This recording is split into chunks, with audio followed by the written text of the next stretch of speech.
የመጀመሪያው እምቢታ በዘውድ ዓለም ታደሰ። ሰላም ነው ስሜ አለችኝ። ሰላም የሚባሉ ሴቶች ብዙ ጊዜ ጸረ ሰላም ናቸው ይባላል አልኳት። ይሆናል ብላ ሳቀች። ሰላምን ካገኘኋት ገና 30 ደቂቃ አይሞላኝም። ሰው ሰላም ሊል ወደ ኋላ የቀረ ጓደኛዬን ቆሜ ስጠብቅ ድንገት በኔ በኩል መጣች። ልከኛ ነች። ያልተዝረከረከ ውበት አላት የምላት አይነት፣ መካከለኛ ቁመት፣ መካከለኛ ጸጉር፣ መካከለኛ የሰውነት ቅርጽ። በመካከለኛ እርምጃ ስትመጣ የማላውቀው ኃይል የሆነ ነገር በልበል አለኝ። አጠገቤ ስትደርስ እንተዋወቅ አልኳት። የምር በቃ ይሄን ያልኳት። ማነሽ ወዴት ነሽ ገለመሌ የለም።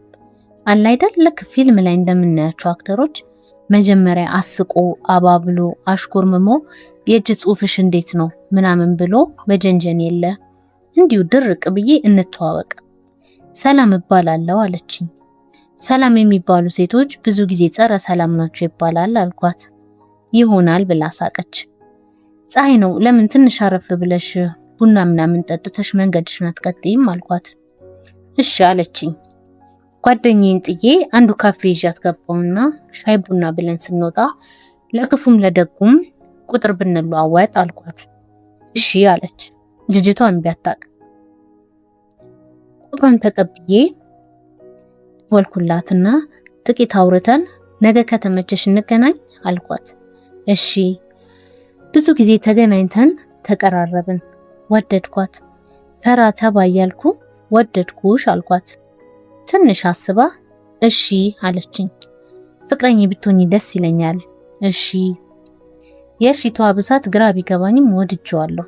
ምንም ነገር አትቃወምም፣ እምቢ አታውቅ፣ አትጨቃጨቅ። በቃ ሁሉን እሺ ነው። እንዲህ ቦታ እንሂድ፣ እሺ። እንዲህ እናድርግ፣ እሺ። 2 ዓመት ከ5 ወር ሆነ። አንድም ቀን ጸባይዋ ሳይለወጥ፣ አንድም ቀን ኮምፕሌን ሳታደርግ እንዲሁ ግራ እንዳጋባችኝ 2 ዓመት ከ5 ወር በፍቅር። ቀለበት ከኪሴ አውጥቼ አግቢኝ አልኳት። እሺ። የሆነ ነገር ይደብረኝ ጀምሯል።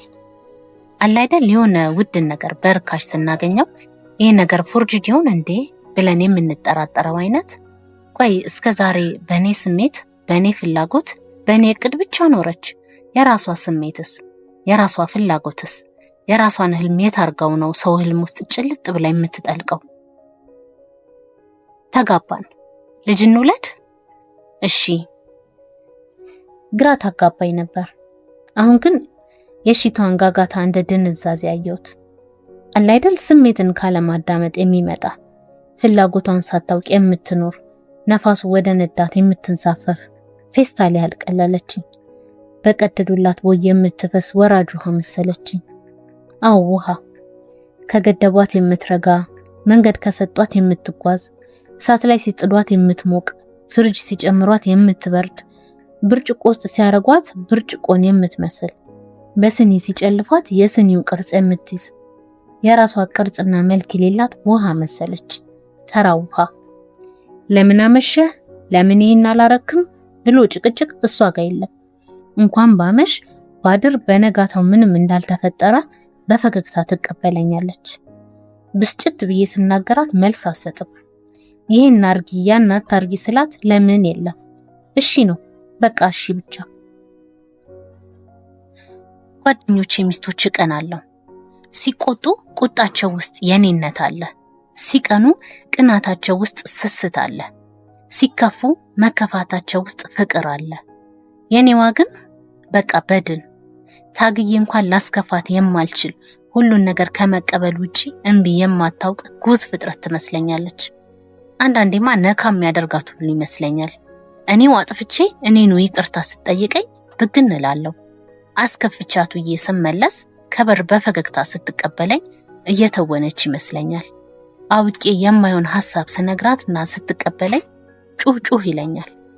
አንዳንዴ ስጋ የለበሰች አሻንጉሊት ያገባው ሁሉ ይመስለኛል። በእኔ ፍላጎትና መጠን ዲዛይን የተደረገች ሮቦት ትመስለኛለች። ሰለቸኝ። በድና ቅፌ የምተኛ መሰለኝ። ለካ ጠብ ብቻ ሳይሆን ቅጥ የለሽ ሰላምም ይረብሻል። ለካ አለመስማማት ብቻ ሳይሆን ዝም ብሎ መስማማትም ይጨንቃል። እንኳን ሰው ድንጋይና ድንጋይ እንኳን ይጋጫል ይላሉ አበው። እንዴት ነው ሰው እንደዚህ ሆኖ የሚኖረው? በተጋባን በአመቱ እንፋታ አልኳት።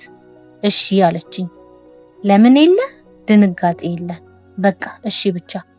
ፊቷ ላይ ግን የሆነ ሀዘን መሳይ ነገር አይቻለሁ። ቢሆንም ይህንንም እሺ ብላ መቀበሏ የበለጠ አናደደኝ። ከዚች ጋማ መኖር አልችልም አልኩት ራሴን። ጠዋት ተነስቼ ወደምሄድበት እሄዳለሁ። ቤቱን እሷ ቤቢን ይዛ ትኑርበት። ልጄ ሲናፍቀኝ እንደው እየመጣው አየዋለሁ አልኩ በሆዴ። በጠዋት ሻንጤን ይዤ ልወጣ ስነሳ እሷ ቀድማኝ ቤቢን ይዛው ሄዳለች። ቁምሳጥን ውስጥ እኔ የገዛውላትን ልብሶች ብቻ ቀርተዋል። ፍሪጁ ላይ አንድ ወረቀት ተለጥፏል። ጠጋ ብዬ አየሁት። ራስህን ጠብቅ ይላል። ግራ ገባኝ። እንዳሰብኩት ነፃነት አልተሰማኝም። የሆነ ሀዘንና ድብርት የቀላቀለ ነገር ይሰማኛል። ሳምንቱን ሙሉ ሰከርኩ። ከሳምንት በኋላ ደወልኩላት። ስልኳን አታነሳም።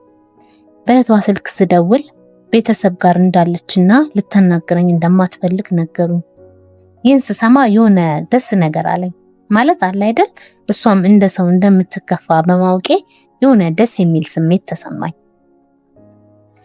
አንድ ወር ቆይቼ ደወልኩላት። አሁንም አታነሳም። ግራ ተጋባው፣ ጨነቀኝ። ምንም ያልበደለችኝን ሚስቴን ምን ሁኚ ብዬን ያባረርኳት? ትዳሬን ምን ይሁን ብዬን ያፈረስኩት? ምን አርጊ ምን ፍጠሪን ያልኳት? ቆይ ጸጸት ሁለመኔን ወረረኝ። ቢቸግረኝ የቅርብ ጓደኛዬን ይቅርታ ጠይቆ እንዲያመጣ ተላኩት።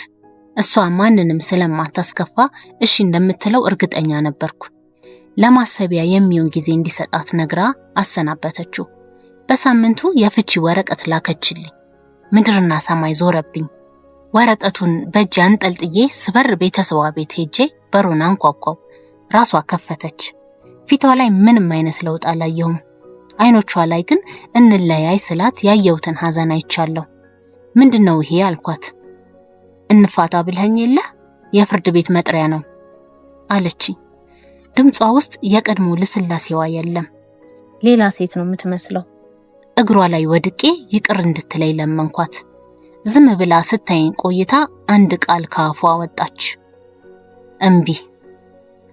ጆሮዬን አላመንኩም። እምቢ የሚለው ቃል ለካ እንዲህ ያማል። እምቢታዋ ውስጥ ከሽቷ የሚበልጥ ጥንካሬ አለ። እምቢታዋ ጨካኝ ነው፣ ያስፈራል።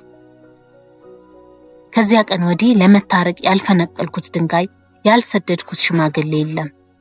ነገር ግን ሁሉም እምቢታዋን ለማሸነፍ የሚያበቃ ጥንካሬ አልነበራቸውም። እምቢታዋ ዘላለማዊ ነው።